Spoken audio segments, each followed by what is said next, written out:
agama pasang tidak tauhid Ba'asyada maqalidin hati. Assalamualaikum warahmatullahi wabarakatuh. Waalaikumsalam warahmatullahi wabarakatuh. Alhamdulillah, assalatu wassalamu ala rasulillah Sayyidina wa maulana Muhammad yatillah wa ala alihi wa sahbihi wa mawala. La hawla wa la quwwata illa billah. Amma ba'd. Qalu subhanaka la ilma lana illa ma 'allamtana innaka antal alimul hakim. Wa qala aidan fi ayatin ukhra inna iddatash shuhuri indallahi 12 syahran fi kitabillah yauma khalaqas samawati wal arda minha arba'atun hurum. Shadaqallahul adzim wa shadaqa rasuluhun nabiyul habibul karim wa nahnu ala dzalika minasy syahidin. Sayyidina sarfal mukminin jamaah salat maghrib mushola al-islah yang senantiasa semuanya dirahmati dan dimuliakan Allah Subhanahu wa taala. Puji serta syukur yang kita panjatkan kepada Allah Subhanahu wa taala yang Maha Ghafur. Shalawat takirim salat manusia berlimpah curahkan kehebatan junjungan kita habibana wa nabiyana wa maulana Muhammad sallallahu alaihi wasallam kepada segenap keluarga dan para sahabatnya, dan kita selaku umat yang senantiasa mengharapkan dan mudah-mudahan selalu mendapatkan syafaatul ulama fi dunya wal akhirah. Amin ya rabbal alamin. Masyaallah muslimin assalamualaikum mukminin rahimakumullah. Pada malam ini kajian kita masih dalam suasana bulan yang sangat mulia, bulan yang diagungkan dan bulan yang dihormati, yaitu bulan Muharram. Kalau orang Jawa bilang bulan suram, bulan suram.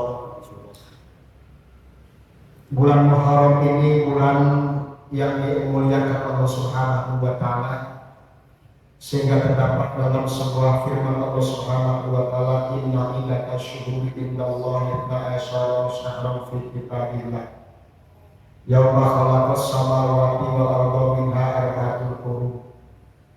Sesungguhnya Allah Subhanahu wa taala menjadikan hitungan bulan dalam satu tahun menjadi 12 bulan. Di antara 12 bulan tadi ada 4 bulan yang disebut dengan bulan haram, yaitu bulan Zulqa'dah, bulan Zulhijjah, dan bulan Muharram. Yang satunya terpisah jauh dari yang 3 ini, yaitu bulan Rajab.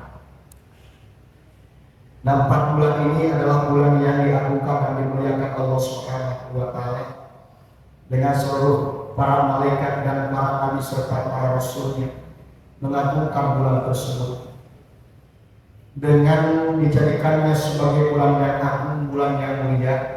Maka setiap orang yang melaksanakan amal ibadah di bulan tersebut akan menjadi sebuah ibadah yang istimewa, ibadah yang lebih besar pahalanya dibanding dengan bulan yang lain. Masyaallah muslimin rahimakumullah. Berbicara tentang Muharram adalah berbicara tentang sejarah, karena banyak sekali peristiwa sejarah yang terjadi di bulan Muharram ini.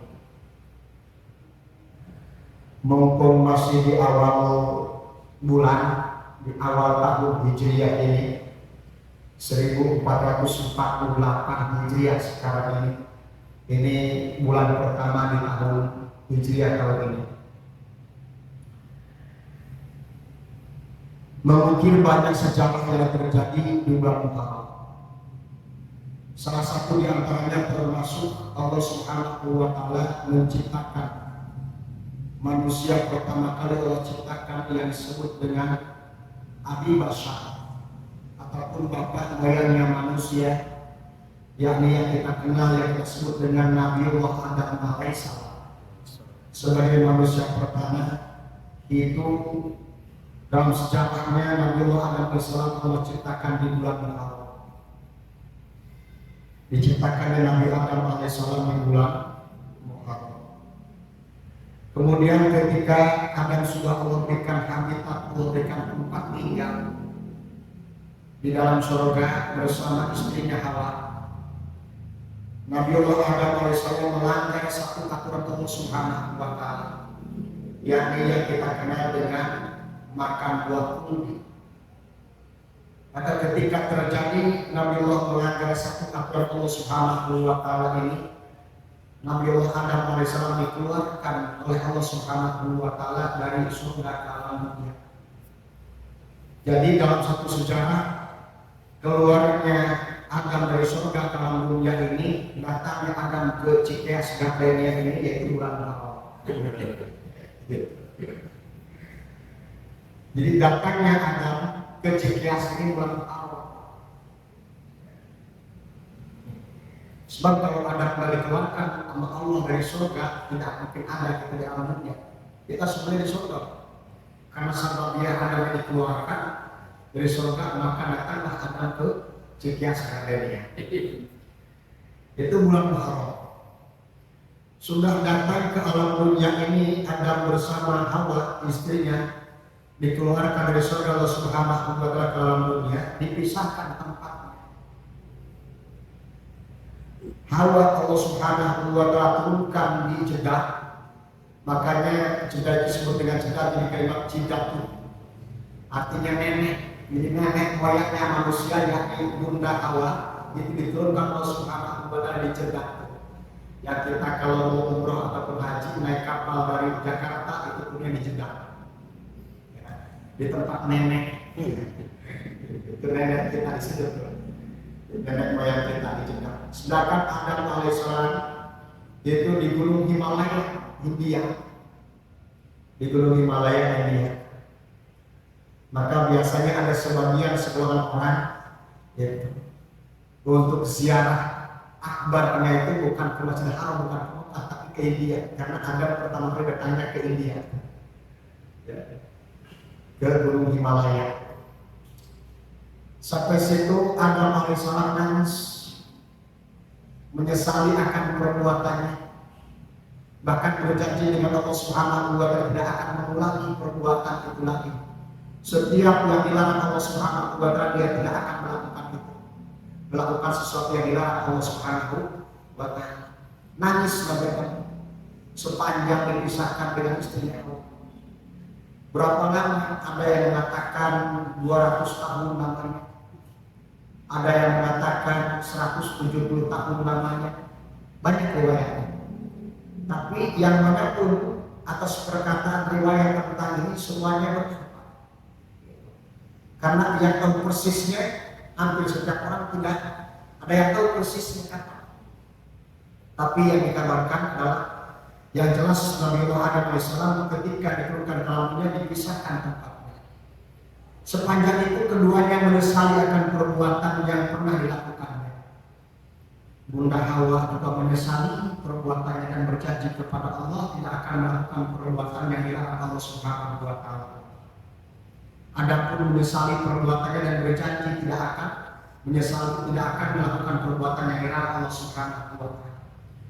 Sepanjang itu Nabi Adam menangis, menyesal. Konon kabarnya dalam sejarah ketika Nabi Adam menangis sepanjang itu sebagai tanda taubatnya kepada Allah Subhanahu wa Ta'ala. Cek orang sudah tanda aduh, nyesal. Dalam satu riwayat dikatakan sampai dengan lamanya Nabi Adam itu menangis taubat kepada Allah Subhanahu wa Ta'ala sampai air matanya yang tadinya bening jadi merah. Jadi yang keluar air mata darah. Maka di India itu ada air sungai namanya yang merah itu airnya, ada di India. Katanya itu air sungai suci namanya. Itu konon katanya itu dari tetesan daripada air matanya Nabi Muhammad alaihissalam. Ada tadinya sungai yang airnya warna merah, air jangka namanya. Nah itu ya, batu dikit deh. Gak apa-apa, dapat pahala, batu mencahat. Nah,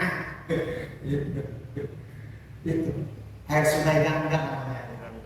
Itu merah airnya. Itu konon sejarahnya ada tetesan daripada air mata Nabi Adam yang jatuh di situ. Sampai sekarang airnya merah, saking nyeselnya. Maka dari situlah itu kan dijadikan sebuah syarat apabila kita berbuat dosa, berbuat salah, manakala kita mau tobat kepada Allah, syaratnya adalah pertama niat untuk tobat, yang kedua menyesali perbuatan yang pernah kita lakukan, yang ketiga berjanji iktikad diri untuk tidak mengulangi perbuatan yang serupa, perbuatan salah lagi. Yang ketiga, udah syarat penutup tiga. Ditambahkan oleh Sayyidina Ali yang keempatnya, merubah akan keadaan kita dari yang tadi yang berbuat salah jadi berbuat baik. Artinya apa?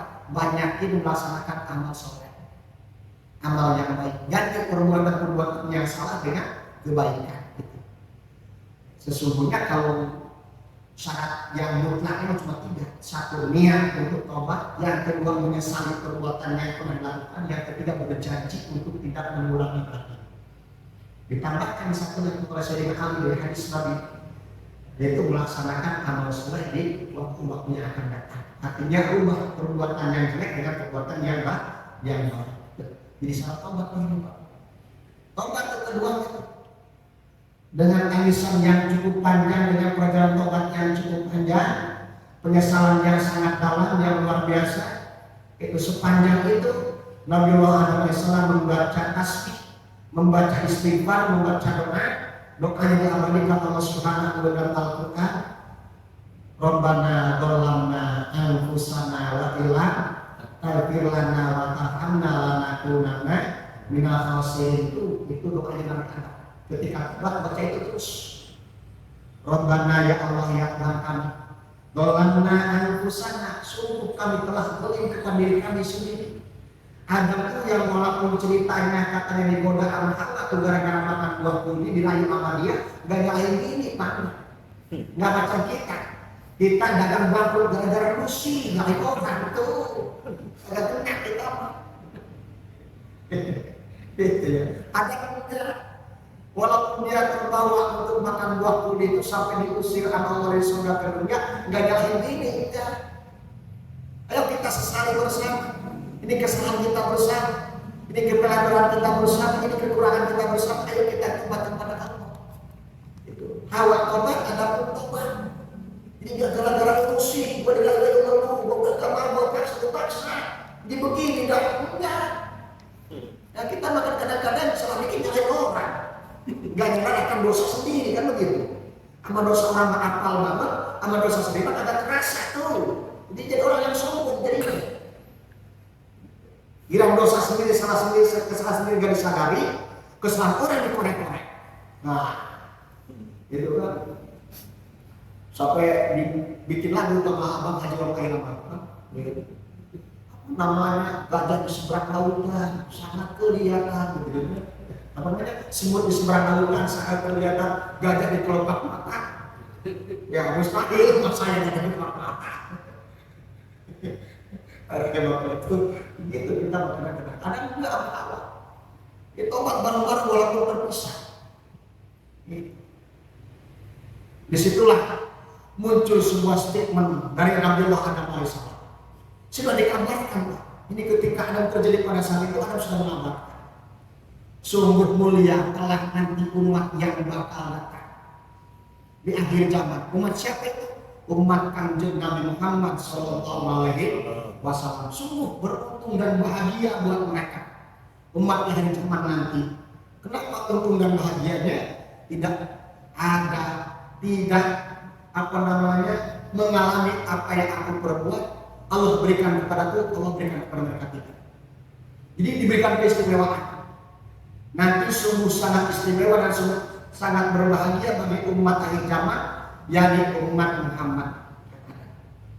Allah berikan 4 keistimewaan yang tidak diberikan kepadaku kata Nabi Adam. Di situ Nabi Adam.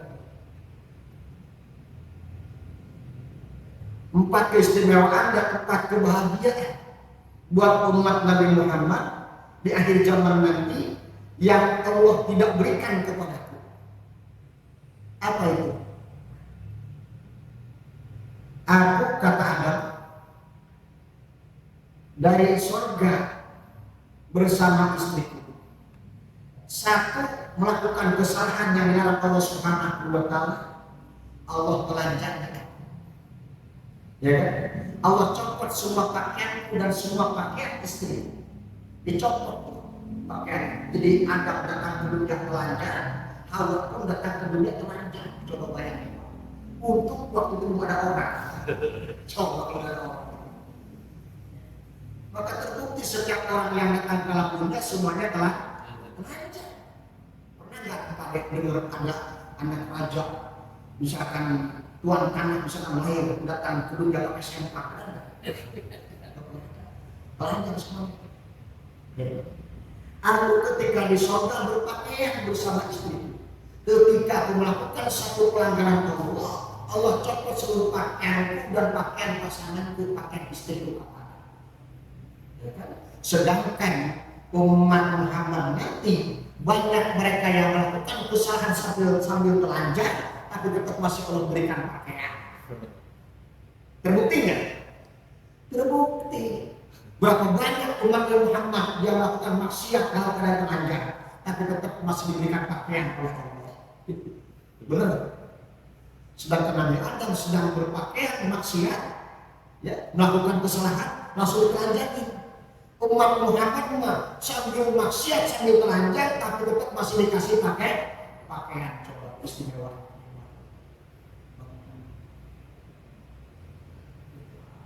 Ini yang diberikan kepada kita.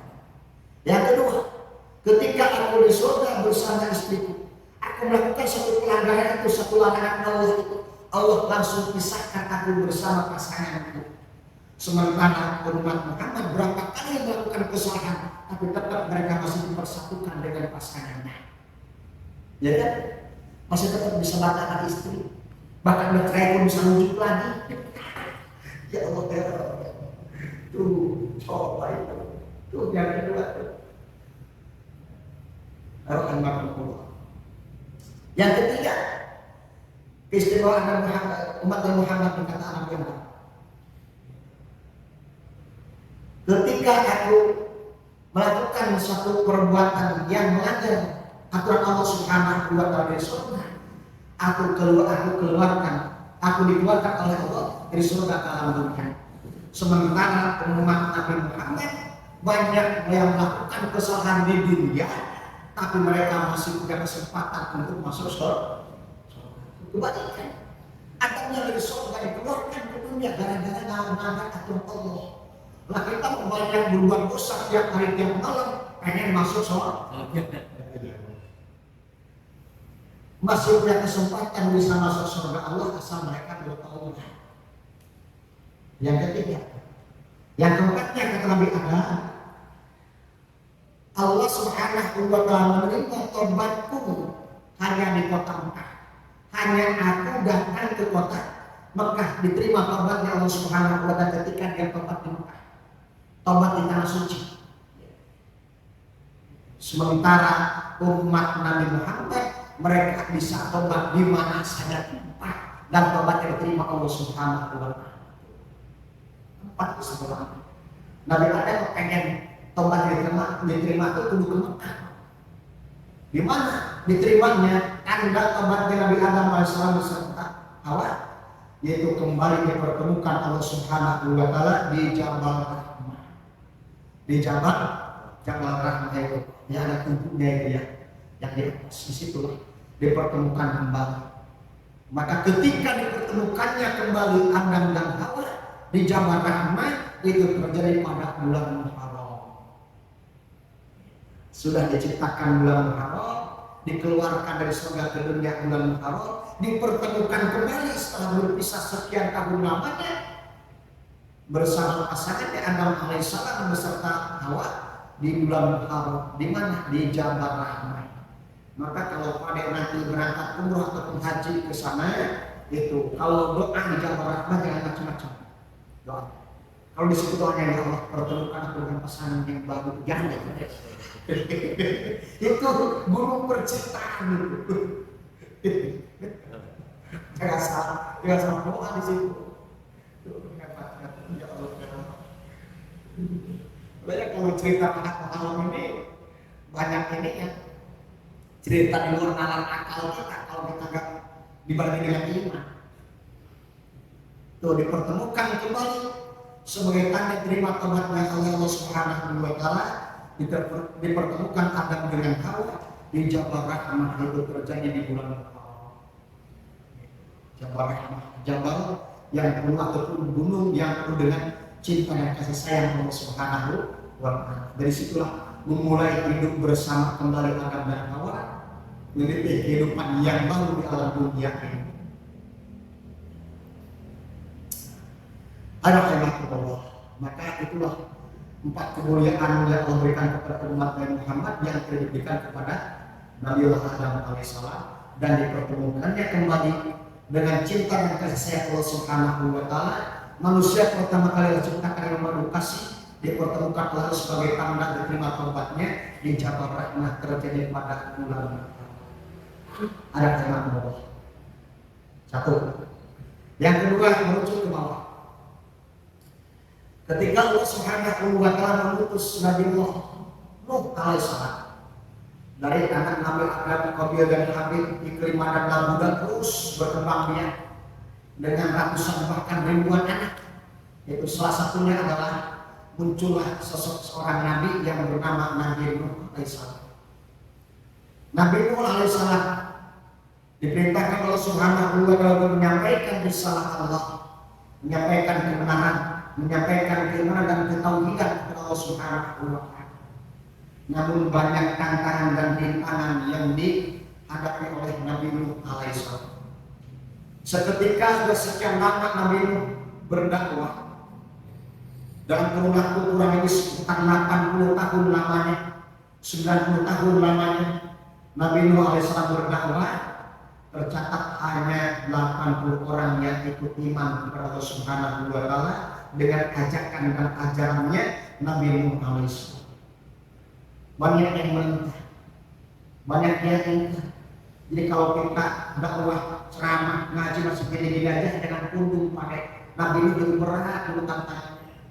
Kita kayak masih gini-gini aja, habis ngaji masih bisa makan, kita alhamdulillah, ya nggak ditempelin orang, lagi ngaji kita masih tenang, ya nggak diserang amal undangan, kita alhamdulillah.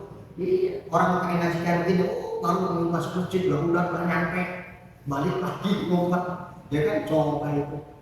Kita alhamdulillah aman banget di negara, ya jangan banyak ngeluh, banyak syukur.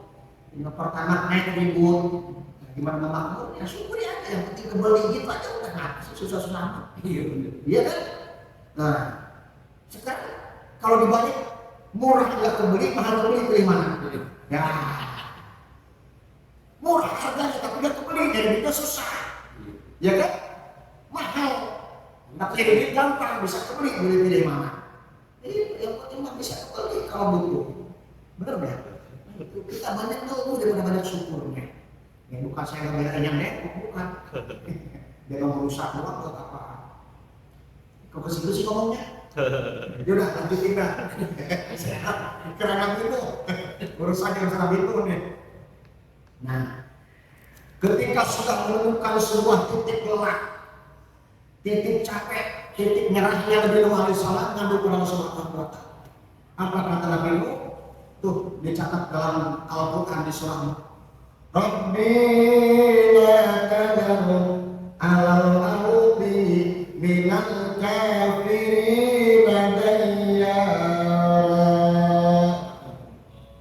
Ya Allah ya Allah, bila tadar alal ardi, aku sudah nyerah ya Allah, sudah capek menyampaikan dengan berbagai macam cara atas perintahmu kepada orang-orang, kepada umatmu ya Allah, kepada makhlukmu ya Allah, kepada manusia ya Allah, kepada orang-orang yang membangkang kepadamu ya Allah.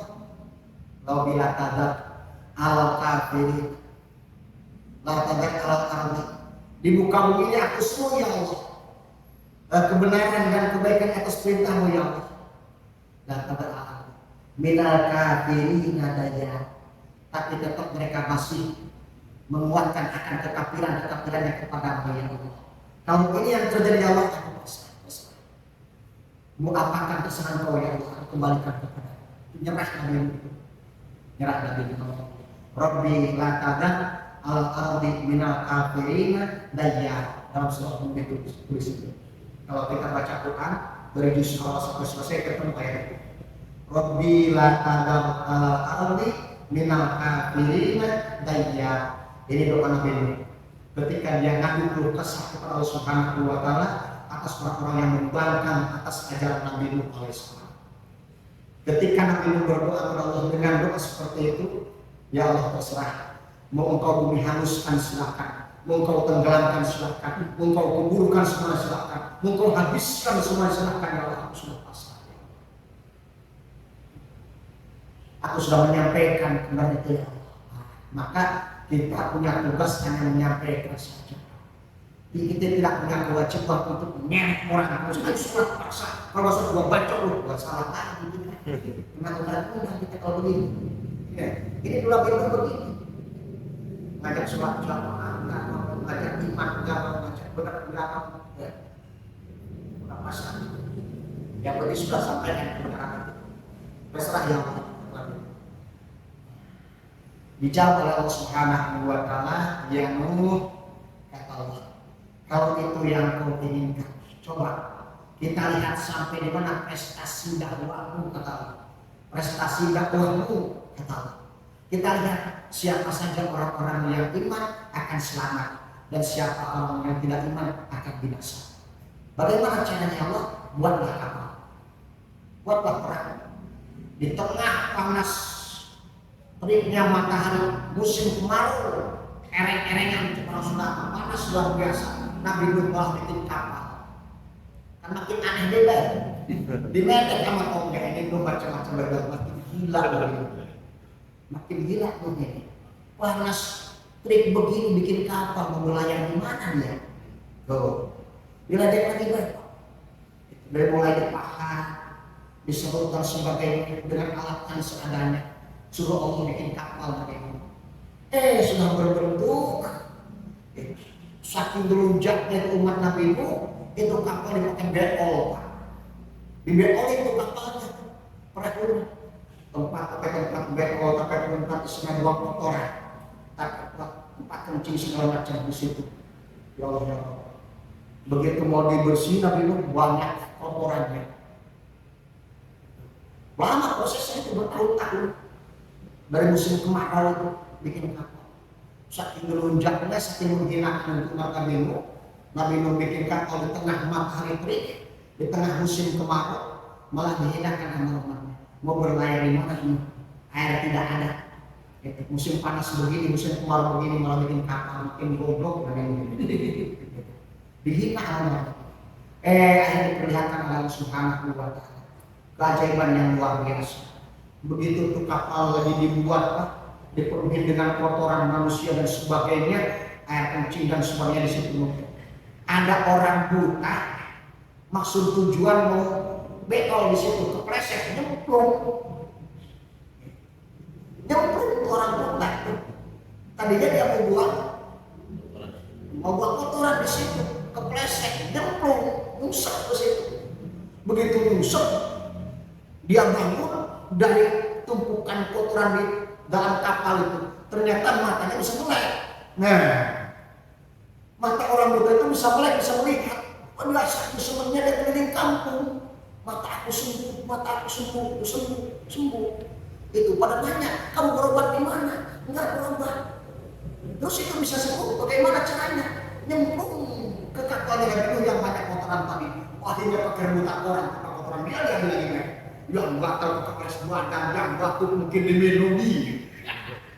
Tuh, Allah mah bisa main, ya kan? Menjadikan sesuatu yang kata kita mustahil, bagi Allah nggak ada mustahil itu, ya kan? Tuh, menurut kita nggak mungkin, bagi Allah mungkin. Gara-gara itu, gara-gara yang buta bisa melek, nyemplung ke situ, akhirnya kotoran pada ngambil lagi. Yang batal pakai poles badan, yang batuk diminum, yang sakit kepala pakai gorek kepala, mungkin tidak gitu, pakai obat sedikit aja. Habis lagi itu bersih lagi. Begitu bersih lagi diterusin nama Nabi. Perkara perbuatan kapal itu terusin lagi dilakukan. Begitu sudah sampai selesai kata Nabi, ya Allah, sudah hampir finish, hampir selesai kapal yang aku buat Allah perintahmu. Begitu tidak lama kemudian barulah angin kencang bertiup, awan pun menyeliputi suasana alam yang terang dari mendung, gelap luar biasa, bercampur angin yang kencang, suasana yang gelap tadi turun hujan yang deras. Saking banyaknya curah hujan yang turun akhirnya tidak tertampung. Yang tadinya panas terik musim kemarau berubah menjadi hujan yang lebat. Disitulah air yang nampung akhirnya terjadilah banjir bandang. Ya, berlayar Nabi Nuh. Kata Nuh, ayo, ini udah air sudah mulai tinggi. Atas perintah Allah, siapa yang yakin dan percaya atas perintah Allah ini, ayo naik ke kapal yang aku buat. Ayo naik ke kapal, naik ke kapal. Siapa yang ingin selamat, ayo naik ke kapal. Orang-orang yang iman kepada Allah Subhanahu wa Ta'ala dengan Nabi Nuh naik ke kapalnya. Tercatat hanya 80 orang itu. Pas begitu dilihat di tengah-tengah kapal, ternyata anaknya nggak ada Nabi Nuh. Anak kesayangannya itu siapa? Kan'an namanya. Karena saya nggak boleh. Mirip-mirip kita main ceramah. Kan'an namanya. Nah, ayat Nabi Nuh panggil kan. Dan Al-Quran Allah memberikan kalimat ini. Ya bunayya kamana takbir. Hei anakku Kan'an, ayo naik kapal sama bapak.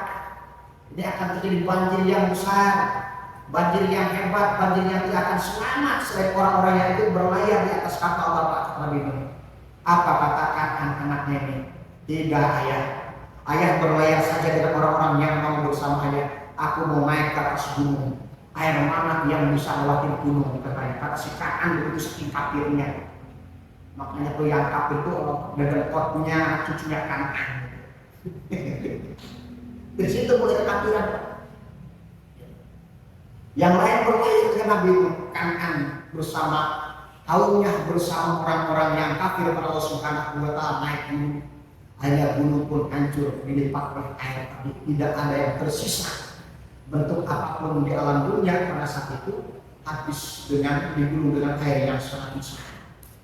Yang tersisa orang-orang hanya yang ikut bersama Nuh di atas kapalnya. Berlayar Nabi Nuh ini, yang pada akhirnya Nabi Nuh alaihissalam diselamatkan Allah Subhanahu wa Ta'ala itu di tanggal 10 Muharram. Bersandarnya kapal Nabi Nuh dari banjir yang besar tadi, diselamatkan Nabi Nuh bersama kaumnya terjadi pada bulan Muharram. Ada yang mengatakan di tanggal 10 Muharram itu tepatnya. Maka seringkali kalau pengajian di kampung biasanya yang ngajinya masih tradisional, yaitu di tanggal 10 Muharram itu diperingati peristiwa itu. Ya kan? Bikin apa biasanya? Bikin nasi uduk, bikin bumbu dan sebagainya, dicampur aduk tuh. Ada jagungnya, ada kelapanya, ada serainya, ada kunyitnya, segala macam ya, garam segala macam. Itu simbol katanya. Simbol mengingat sejarah Nabi Nuh dengan kaumnya pada saat mau mendarat sebentar lagi itu makanan sudah habis. Ditanya satu-satu, kamu tinggal punya makanan apa? Tinggal punya beras sedikit, lain kamu punya apa? Saya punya jagung sedikit, saya punya kelapa tinggal sedikit, saya tinggal punya garam sedikit, ya sudah, supaya cukup dan enak semuanya digabungkan, akhirnya dibikin bubur. Disebut dengan bubur surok. Bikin bubur di tanggal Asyura, di tanggal 10 bulan Muharram. Sebutnya bubur surok. Ada di kampung. Ternyata ini sejarah. Lah kalau melihat orang nggak sampai ke sini mana di sejarahnya yang lebih baik. Yang mau silakan itu mah masing-masing kita menyampaikan yang sesuai dengan yang kita kaji, yang kita tahu sejarah seperti itu. Ternyata mengenang peristiwa Nabi Nuh, diselamatkan dengan kaumnya, mereka bikin makanan tuh yang sedikit disatukan dalam satu tempat, dibikin bubur supaya cukup, disebut bubur surok. Mau dibikin uduk boleh. Ustaz sekarang mah kalau bikin uduk ribet, gimana kalau chicken aja gua ada tambah. Itu kalau saja namanya kenang sejarah, boleh-boleh aja ya. Sejarah kemerdekaan aja yang diperjuangkan dengan oleh secara pragmatis jauh lebih penting. Kita seperti kita pernah dulu yang mengalami itu, betul. Karena sekarang yang nggak sampai ke situ ya lagi baik ya monggo itu silakan. Ada tema Allah. Jadi bersandarnya selamatnya Nuh dengan kaumnya dari banjir yang besar tadi terjadi pada 10 Muharram. Di bulan Muharram ini istimewa. Rahimahullah. Jadi kalau kita lihat perjalanan sejarah Muharram ini semuanya menjadikan sebuah perubahan. Jadi perubahannya kalau orang yang di situ taat kepada Allah Subhanahu wa Ta'ala diangkat derajatnya Allah, diberikan kemenangan. Contoh tadi seperti Nabi Adam. Belum ada lawan musuh dengan siapapun karena dia baru berdua sama istrinya. Tapi setelah menyesali akan perbuatannya, diangkat derajatnya Allah Subhanahu wa Ta'ala, diterima taubatnya. Menjadi manusia yang mulia, ya kan? Yang walaupun pernah melanggar aturan Allah. Nabi Nuh bersama Allah disayang oleh Allah Subhanahu wa Ta'ala. Siapa saja orang-orang yang iman kepada Allah dengan Nabi Nuh tuh diselamatkan daripada banjir yang besar tadi. Yang tidak iman dihanguskan oleh Allah Subhanahu wa Ta'ala. Artinya di bulan Muharram ini orang-orang yang kepada Allah Subhanahu wa Ta'ala di waktu itu diselamatkan dan diberikan kemuliaan, diangkat derajatnya oleh Allah Subhanahu wa Ta'ala. Orang-orang yang ingkar dan kufur kepada Allah Subhanahu wa Ta'ala ditenggelamkan, dihancurkan, dibinasakan oleh Allah Subhanahu wa Ta'ala. Ada dua sisi kan? Jangan dikaitkan, pantas sudah tetangga saya kemarin bulan suruh meninggal, jangan begitu. Ya udah waktunya itu Pak. Jangan dikaitkan ke situ. Padahal iya, ya Ustaz kemarin tetangga saya meninggal bulan malam. Ada memang belum. Nggak bisa ya? Belum. Berapa menit tadi? 7 menitan. 5 menit tadi. 4 aja ya, berdua kan, 2 lagi kan. Gitu, supaya pas gitu. Nah, turun lagi ke bawah. Dari sekian banyak nabi, kita ambil saja salah satunya adalah Nabi Allah Musa alaihissalam. Nabi Musa alaihissalam yang awal mulanya beliaunya sebagai anak angkat daripada Fir'aun, anak asuhnya Fir'aun, lagi bayi masih merah. Nabi Musa diurus sama istrinya Fir'aun, anak angkatnya Fir'aun. Begitu tumbuh kanak-kanak, tumbuh remaja, tumbuh dewasa, turun perintah Allah Subhanahu wa Ta'ala. Ternyata Nabi Musa yang dicetak oleh Allah Subhanahu wa Ta'ala menjadi Nabi dan Rasul. Menjadi Nabi dan Rasul, itulah perintah Allah untuk memerangi Fir'aun karena sudah kelewatan batas kesombongannya, batas keangkuhannya, batas kemurkaannya, batas kedurhakaannya kepada Allah Subhanahu wa Ta'ala. Turun firman Allah untuk memerangi Fir'aun, untuk ingatkan bapak angkat untuk kata sudah kebablasan kesombongannya dan keangkuhannya, kedurhakaannya, ingatkan. Tapi begitu diangkat oleh Nabi Musa, Fir'aun malah mengusungkan dada, memproklamirkan diri mengaku sebagai Tuhan. Di sini terjadi perdebatan yang sangat hebat sampai terjadi pertempuran dan peperangan yang sangat hebat. Pada akhirnya Nabi Musa yang tadinya anak asuh menjadi musuh asuh. Jadi musuh ini. Akibat apa? Akibat dia ngetim ke pantatnya tidak keluar, tidak dengar. Padahal Nabi Musa menyampaikan itu atas perintah Allah Subhanahu wa Ta'ala. Maka Nabi Musa diberikan 4 angkat oleh Allah Subhanahu wa Ta'ala. Musa itu sebagai nabi, sebagai rasul, sebagai ulul azmi, sebagai kalimullah. Nabi Musa 4 angkat, termasuk salah satu nabi ulul azmi, nabi pilihan Nabi Musa. Angkatnya 3, 4 dia dapat Nabiullah dan Rasul Allah. Ya, yang ketiganya adalah sebagai kalimullah. Ulul azmi dan kalimullah. 4. Pada saat sudah terjadi perselisihan yang sangat hebat ini, pada akhirnya berujung dengan sebuah permusuhan yang hebat, yaitu bapak angkat yang terakhir dari musuh. Nabi Musa mengingatkan orang angkatnya mengajak untuk kebenaran, sedangkan Nabi Musa sedangkan Fir'aun tetap dengan pendiriannya mengaku sebagai Tuhan. Ya kan? Terjadilah sebuah pertemuan yang sangat hebat. Titik terakhir ketika Nabi Musa dikejar oleh Fir'aun dengan bala tentaranya. Di depan yang terlihat tinggal lautan yang luas yang terhampar di depan mata. Sementara di belakang Nabi Musa adalah Fir'aun sebagai bapak angkatnya tadi dengan bala tentaranya yang mengejar untuk membinasakan, untuk membunuh Nabi Musa.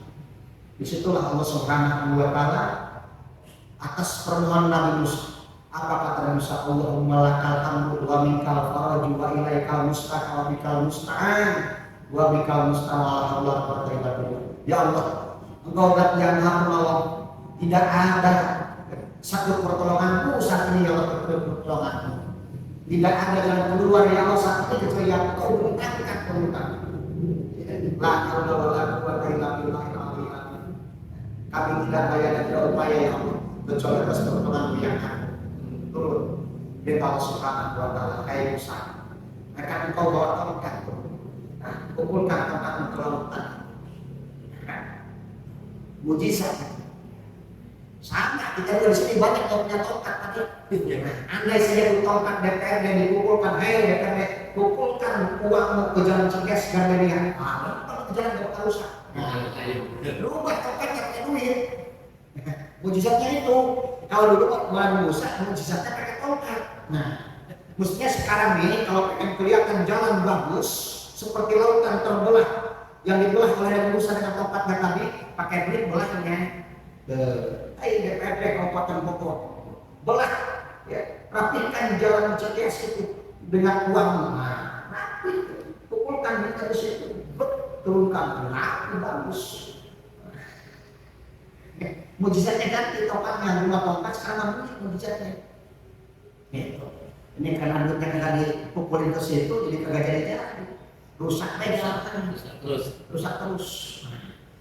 Akhirnya dengan izin Allah Subhanahu wa Ta'ala atas perintah itu, laut pun terbelah, kelihatan jalan terbentang. Nabi Musa turun ngikut menelusuri jalan yang terbelah. Ini kuda Fir'aun bersama bala tentara di belakang melihat kuda Nabi Musa bersama kaumnya nyebrang lautan, yang diinjak makan Nabi Musa atas penglihatan Nabi Musa jalan yang terbentang. Sementara yang dilihat sama kuda Fir'aun itu lautan. Maka itu kuda yang ditumpaki oleh Fir'aun dan bala tentaranya tidak mau ngejar. Kenapa? Karena dia lihat lautan bukan jalan. Tuh, kan hebat begitu. Ya. Nabi Musa bisa melewati laut itu karena merasa itu sebagai jalan yang terbentang, atas dipukul dengan tongkat dari Fir'aun. Sedangkan yang dilihat oleh kuda Fir'aun itu lautan. Ya kan? Maka kuda Fir'aun gak mau turun. Gak mau turun. Nah, bagaimana cara Allah supaya membinasakan orang yang sudah kelewatan kedurhakaannya ini? Allah utus malaikat Jibril. Ya Jibril, gitu. Ya kan? Ya Jibril, turunlah engkau. Gitu. Menjelmalah sebagai sosok kuda yang hebat, yang cakep, yang cantik, yang bertenor. Nah, yang pada akhirnya di belakang kuda Nabi Musa itu seakan-akan terlihatnya seekor kuda yang nyebrang jalan tadi terlihat oleh kudanya Fir'aun. Itu kudanya cantik luar biasa. Padahal itu malaikat Jibril. Ya. Naik ke situ. Naik Jibril. Nah, gimana? Di kudanya yang depan yang ditunggangi oleh Fir'aun tadi. Ya. Jadi itulah. Kuda Fir'aun kan cowok. Nah, kudanya cowok. Ya kan? Sedangkan yang dia lihat di situ ada sosok kuda perempuan yang cantik, yang cakep, yang bikin kuda ini merangsang. Akhirnya dikejar tuh. Mengejar itu bukan karena ngelihat jalan, karena ngelihat kuda yang cakep tadi itu di depan dia ada sosok kuda yang cakep. Dia kejar itu. Dia kejar itu. Oleh kudanya Fir'aun tadi, pas itu sampai di tengah, kata wahai Jibril sudah tenggelamkan Fir'aun itu. Ditenggelamkan oleh Jibril. Nabi Musa sudah sampai ke daratan, ke pinggir pantai, sementara Fir'aun dengan kudanya dan bala tentaranya tenggelam di lautan tersebut. Peristiwa itu terjadi di bulan Muharram. Nabi Musa diselamatkan Allah Subhanahu wa taala dari kejaran Fir'aun di bulan Muharram, dan Fir'aun ditenggelamkan oleh lautan di bulan Muharram. Maka pada saat Nabi Musa sampai ke tepi pantai, Nabi Musa langsung memberikan sholat 4 rakaat. Maka saat itu sholat Isya. Di sholat Isya itu yang pertama kali memberikan sholat Isya adalah Nabi Musa alaihissalam. Enggak 4 rakaat, enggak 5, enggak 3, enggak 2. Gitu kan? Kalau kita gini, gitu ya. Udah satu, pas. Bentar lagi paling. Tadi, anda menjadi gini. Langsung Nabi Musa tuh sujud kepada Allah, ya kan, sholat 4 rakaat. Ini Nabi Musa dulu, zaman Nabi Musa bersama kaumnya sholatnya cuma waktu Isya doang, nggak ada duhur, nggak ada asar, nggak ada maghrib, nggak ada subuh. Sholatnya Isya doang, 4 rakaat. Kenapa 4 rakaat? Asal usulnya 4 rakaat ini yang dikerjakan oleh Nabi Musa sebagai sholat Isya sekarang ini di waktu malam ini, yaitu satu ada 4 rakaat. Nabi Musa adalah sebagai tanda syukur atas diselamatkannya daripada kejaran Fir'aun kepada Allah Subhanahu wa taala, syukur kepada Allah atas diselamatkan oleh Allah daripada kejaran Fir'aun dan bala tentaranya dengan mukjizat yang diberikan Nabi Musa membelah laut.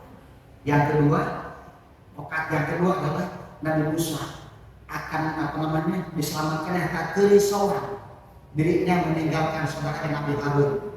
Nah, saudara Nabi Musa kan Nabi Harun tuh yang masih dikejar oleh Fir'aun tadi, gitu. Nah ini kerisauan itu menghilangkan Allah Subhanahu wa taala karena Fir'aun yang ditenggelamkan oleh Allah, selamatnya.